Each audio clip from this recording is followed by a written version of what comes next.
So Brandon Lee goes to decision with Zachary Ochoa. My initial prediction was Brandon Lee stoppage, I think 6 rounds. I learned a lot in this fight. Uh, Ochoa, he's from Brooklyn.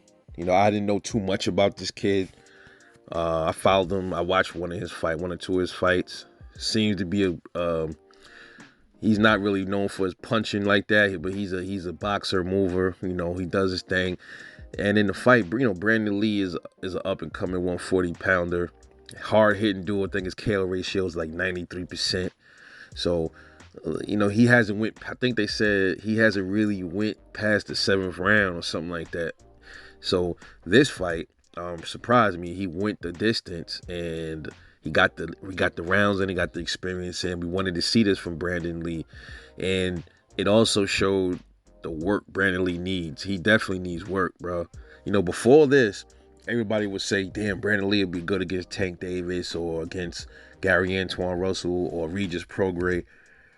And he's a skilled kid, but he is definitely not ready for Regis Prograis or Tank Davis. But Gary Antoine either. He's definitely not ready. He's not ready for none of those dudes.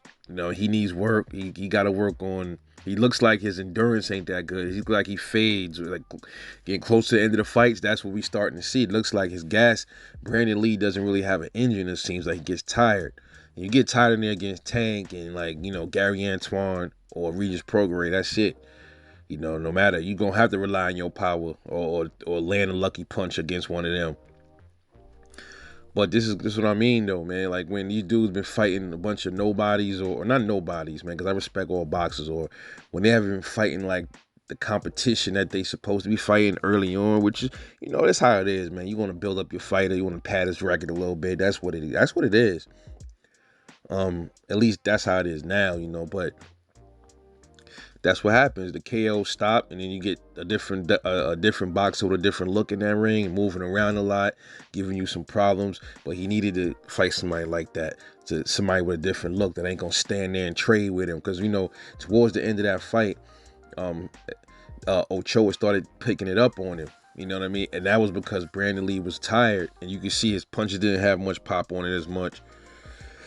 And he wasn't phasing Ochoa. I'd never seen this kid hurt the whole fight. And this is a guy with power. So I don't know. Maybe it's because Ochoa was moving around and where the shots, he wasn't landing them as clean. He was catching them clean, but I guess it was either Ochoa got a good ass chin. He definitely showed his chin towards the end. He has a solid chin for taking the power punches he was taking from Brandon Lee. But I think Brandon Lee is a good fighter, but he definitely needs work. He got speed, got the speed. He got the power. I think he got to work on his deliverance and he got to work on his endurance. And I think his defense needs a little bit more work too, man. His defense, but he's an all around okay fighter. But I wouldn't put him up there with Tank Davis and all them dudes just yet. Needs some work. And this fight that he took was definitely some work. He needed this to improve. Boxers that are power punchers, you know what I'm starting to realize? Boxers and movers are nightmares for power punchers, dude. They're nightmares for power punchers. Like people that's known to be kind of stationary, don't have much foot movement, and are just there to brawlers or like power punchers, like a Eastside Cruz or somebody that can move. It's gonna give them fucking fits, dude. And that's why I think same thing. What will probably happen with Errol Spence and Terrence Crawford, but we'll have to see. But movers always give most of the time they give people issues. And we saw that in the Brandon Lee fight. He was giving him some issues.